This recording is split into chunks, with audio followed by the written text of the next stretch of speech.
Assalamualaikum warahmatullahi wabarakatuh. Berjumpa lagi dengan saya, Taufik, di channel yang membahas tentang tanaman obat, tanaman buah, dan tanaman sayuran. Baik, kali ini saya akan mereview tentang benih-benih sayuran yang baru beli kemarin, teman-teman. Baik, di sini saya ada 21 jenis benih sayuran. Macam-macam, mulai dari timun, kemangi, caisin, buncis, dan lain sebagainya. Sebelumnya saya akan menjelaskan bagaimana persiapan penyemaian untuk benih-benih ini. Kita lihat dulu apa saja benihnya. Yang pertama, ini adalah timun, teman-teman. Kemudian ada ini apa nih, kemangi. Kemudian ini ada jagung, teman-teman, jagung manis. Kemudian ada cabai rawit keriting, cabai keriting.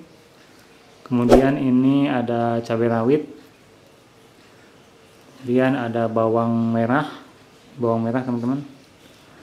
Kemudian ada kacang panjang. Terus ada ini buncis. Kemudian ada wortel. Ini ada seledri. Lanjut ini sawi. Kemudian ini ada caisin. Ini terong ungu. Ini ada selada. Kemudian ini ada bayam. Ini ada bayam hijau, yang tadi bayam merah, teman-teman. Kemudian ini ada semangka merah. Ada kangkung. Kemudian ini ada tomat. Kemudian ini ada daun bawang impor. Dan yang terakhir adalah semangka kuning. Baik,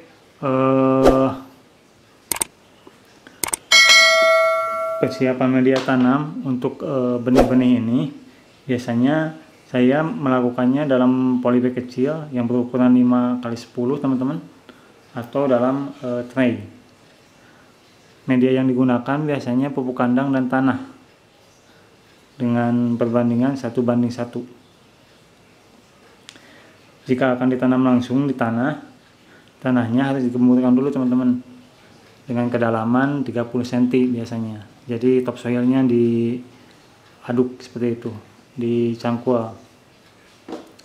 Nah, untuk mengurangi gangguan hama biasanya dilakukan dulu penyemprotan insektisida atau nematisida.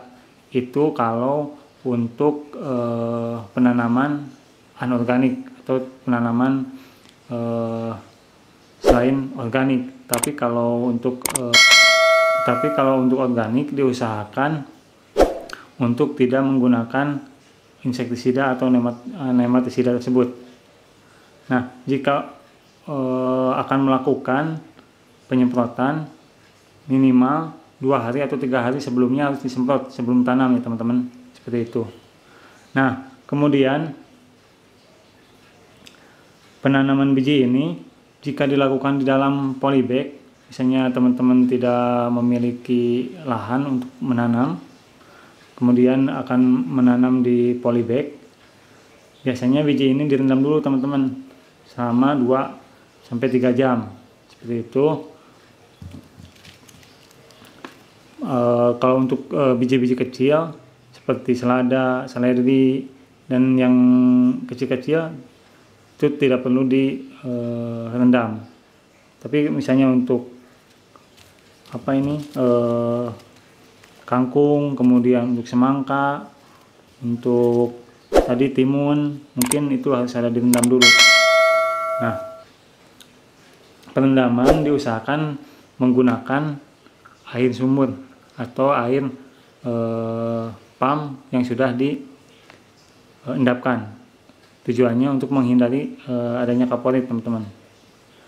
Nah, kemudian jika ingin melihat proses perkecambahan, simpan biji yang akan ditanam ini pada kapas yang telah dibasahi. Jaga agar kapas selalu lembab. Setiap hari perkecambahan akan muncul setelah 1-14 hari tergantung jenis tanaman, teman-teman. Seperti itu biasanya. Nah, setelah perkecambahan biasanya simpan biji dalam polybag, pada polybag ukuran kecil atau pada tray seperti itu. Kemudian simpan di tempat teduh, jangan terkena matahari langsung seperti itu, dan siram secukupnya. Bibit bisa dipindahkan ke dalam pot atau polybag yang lebih besar itu setelah ada daun 4-6 daun yang sudah sempurna, teman-teman, seperti itu. Nah, bila penanaman dalam tanah langsung, maksudnya jika ingin teman-teman langsung tanam dalam tanah, mungkin ada beberapa yang harus diperhatikan dari setiap tanaman ini, dari setiap benih ini.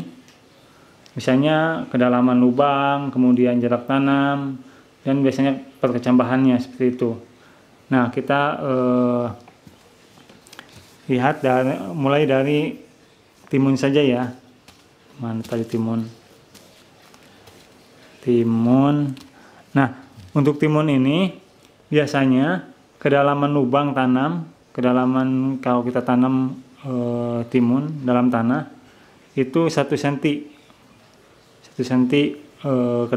kedalamannya.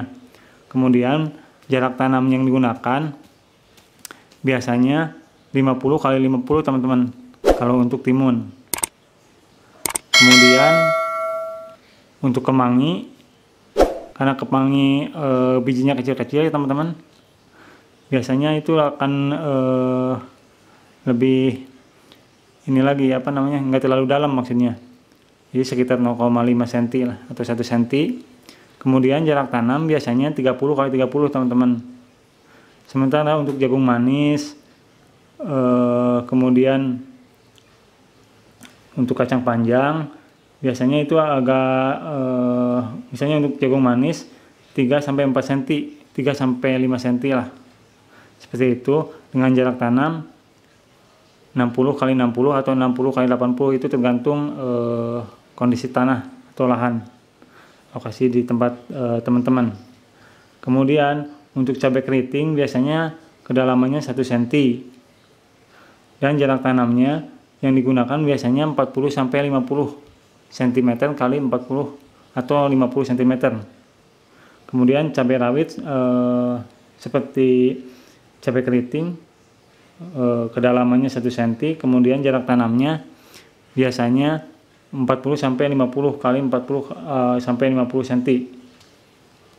Kemudian untuk bawang merah, bawang daun itu 1,5 sampai 2 cm, teman-teman, dan jarak tanamnya 20-30 cm kali 20 sampai 30 cm.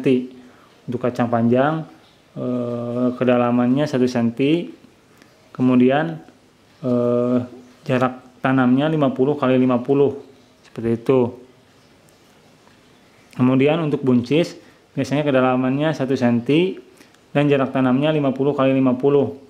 Untuk wortel juga 1 cm, kedalamannya 30 jarak tanamnya 30x30, seperti itu. Kemudian untuk sawi, karena daun bijinya kecil seperti kemangi tadi, kedalamannya 0,5 cm, seperti itu, dan jarak tanamnya 30x30 atau 30x35. Kemudian untuk seledri sama seperti sawi, kemudian cesin. Nah, untuk terong kedalamannya 1 cm dan jarak tanamnya biasanya 50x50. Untuk bayam, untuk selada itu sama seperti sawi dan cesin, kedalamannya 0,5 cm dan jarak tanamnya biasanya 20 sampai 25 kali 20 kali sampai 25 cm. Untuk semangka kedalamannya karena bijinya besar itu bisa 2 cm, 1,5 sampai 2 cm, dan jarak tanamnya bisa 40 sampai 50 cm. Kemudian untuk kangkung biasanya jarak tanamnya 30 kali 30 dan kedalamannya 1 cm. Untuk tomat sama seperti kangkung, dan bawang daun juga sama seperti kangkung dengan jarak tanam 30 kali 30 dan kedalaman 1 cm, seperti itu teman-teman. Nah, biji yang telah dimasukkan ke dalam lubang yang telah disiapkan kemudian ditutup tanah teman-teman, kemudian siram secukupnya. Tujuannya penyiraman ini untuk menjaga kelembaban ya teman-teman, seperti itu. Kemudian tunggu hingga muncul bakal tanaman dari tanah.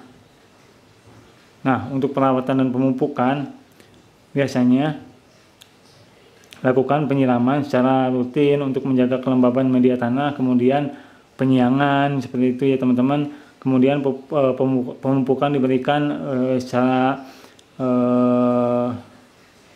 rutin juga sesuai dengan dosis yang dianjurkan seperti itu. Kemudian bunga yang pertama muncul biasanya dibuang, kemudian daun-daun kering atau daun rusak biasanya dibuang seperti itu ya teman-teman, untuk menjaga agar tanaman tetap dalam kondisi optimal seperti itu. Nah, untuk penggunaan pestisida saya anjurkan mungkin tidak perlu untuk menggunakan pestisida, maksudnya untuk kita hindarilah pestisida yang kimia seperti itu. Kalau mau mungkin menggunakan pestisida nabati, jadi dari daun-daun, misalnya daun simsak atau daun bandotan, pokoknya dari bahan-bahan yang alami. Mungkin itu untuk mengurangi penggunaan bahan kimia seperti itu. Nah, mungkin itu aja teman-teman review dari saya tentang penanaman benih-benih sayuran ini. Ini merupakan petunjuk umum saja ya teman-teman, dari hasil pengalaman. Yang pasti masih banyak kekurangannya ya teman-teman. Mohon maaf sebelumnya. Terima kasih atas perhatiannya. Semoga video ini dapat menambah pengetahuan teman-teman tentang sayuran. Untuk mungkin nanti saya akan mereview bagaimana cara langsung penyemaian bibit dalam polybag atau dalam tray. Segitu saja dulu teman-teman. Terima kasih atas perhatiannya sudah menonton video ini. Semoga bermanfaat. Terima kasih banyak. Wassalamualaikum warahmatullahi wabarakatuh.